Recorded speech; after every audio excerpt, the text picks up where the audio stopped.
My name is Elias, and I am not one to entertain notions of the supernatural or tales of the uncanny.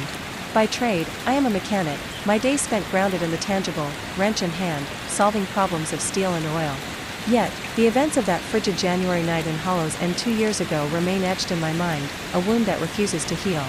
I recount this with reluctance, not for fear of disbelief, but because speaking it aloud summons a dread I cannot shake. You have asked for the story, so I shall tell it. The night I boarded the midnight bus that never leaves. Hollow's End is a desolate town, where the wind carries whispers older than the crumbling buildings. I had been working late at the garage, repairing a faulty carburetor for Mr. Tate's truck. It was nearing 11 when I secured the shop, my breath visible in the piercing cold. The final bus to my residence, a modest trailer 10 miles outside town, was scheduled to arrive at midnight at the stop opposite the diner. Missing it meant a perilous walk through the frost, so I hastened through the silent streets, the diner's neon sign flickering as though it knew something I did not. I reached the stop just as my watch struck 11:59. The air was heavy, the street empty save for the faint hum of an approaching engine. Headlights pierced the fog, and a bus emerged, old, its paint peeling to reveal rust beneath. The number 13 glowed dimly on its front, which puzzled me, as my route was designated 9, but the cold was merciless, and I assumed a simple substitution of vehicles. I stepped aboard, retrieving $1 from my coat. The driver, a shadowed figure in a hooded jacket, did not acknowledge me. "Keep it," he said, his voice low and coarse, like stones grinding together. I took a seat near the front, the air inside heavy with an odor not of fuel or humanity, but of damp earth and decay. The lights flickered, casting a sickly yellow glow over torn seats, their stuffing exposed like wounds. The bus was empty, save for me, which was unusual but not alarming, at least, not yet. We departed, the engine groaning as if reluctant. I gazed out the window, expecting to see the familiar stretch of Route 17. But the road was wrong, narrow, uneven, flanked by twisted trees whose branches seemed to reach for the bus. My unease grew, and I addressed the driver. "This is not the route to Route 17. Where are we headed?" He offered no response, his hand steady on the wheel. I rose, gripping the seat as the bus swayed. "I demand to know our destination," I said, my voice sharper now. Still, silence. Then I caught sight of the rearview mirror. Beneath the driver's hood, where a face should have been, there was nothing, just a void, black and absolute. My heart seized, and I staggered back, nearly falling. The bus lurched, and I steadied myself against a pole. The windows no longer reflected the world outside. Beyond the glass was an impenetrable darkness, not of night but of something alive, pressing against the panes as if seeking entry. I struck the window, but it yielded no sound, no vibration, only a cold, living resistance. Panic rising, I rushed to the door, pulling at the handle, but it refused to move. "Stop this vehicle at once," I shouted, my voice trembling in the oppressive quiet. The driver turned his head slightly, just enough to reveal the edge of his hood. "Sit down, Elias," he said, his words chilling me to the core. I had not given him my name. I retreated to my seat, my mind racing for explanations. A dream, perhaps, or a lapse in consciousness from exhaustion. Yet the cold metal beneath my fingers, the stench of decay, the pounding of my heart, all were too vivid, too real. I checked my watch, 12:03. We had been traveling for mere minutes, yet it felt like an eternity. Then, a sound, a whisper, faint as leaves stirred by a distant wind, emanating from the rear of the bus. I turned, dreading what I might see. The seats remained empty, but the shadows moved, not with the flicker of light but with purpose, slithering across the upholstery. The whispers grew, no longer mere sounds but voices, mournful, anguished, as though weeping just beyond perception. I pressed myself against the window, my breath shallow. "What do you want?" I murmured, expecting no reply. The driver spoke, his voice heavy with resignation.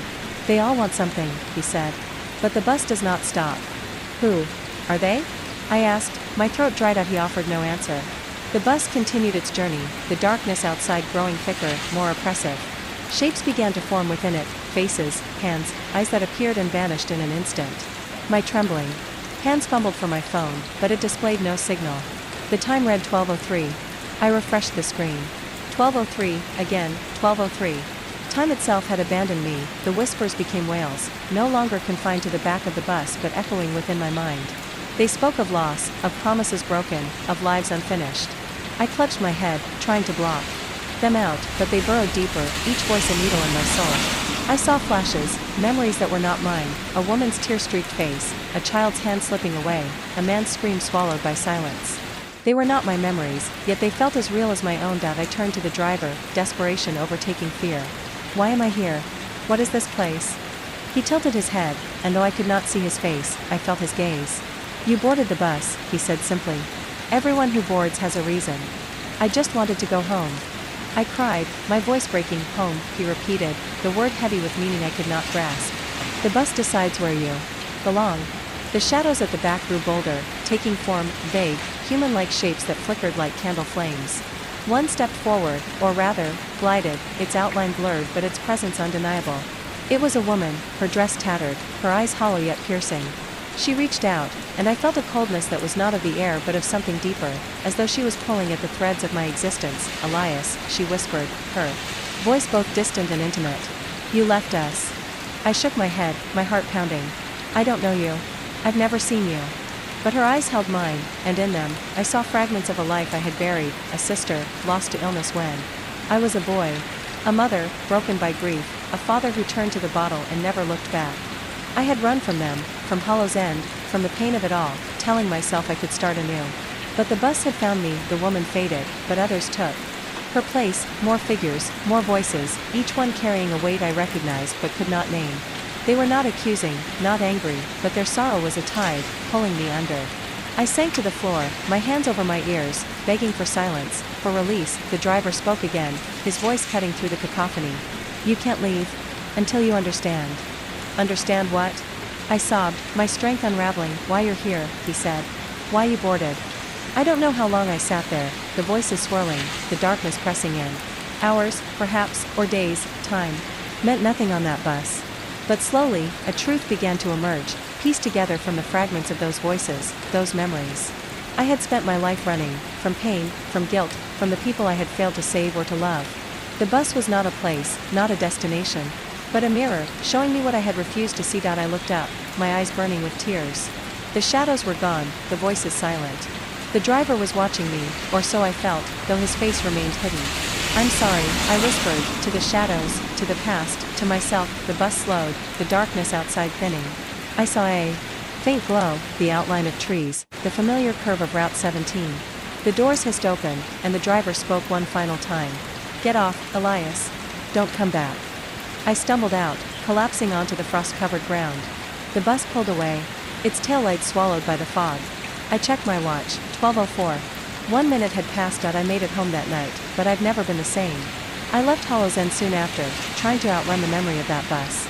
But some nights, when the wind is quiet and the clock nears midnight, I hear it, the low rumble of an engine, the whisper of voices that know my name. I don't look out the window. I don't dare,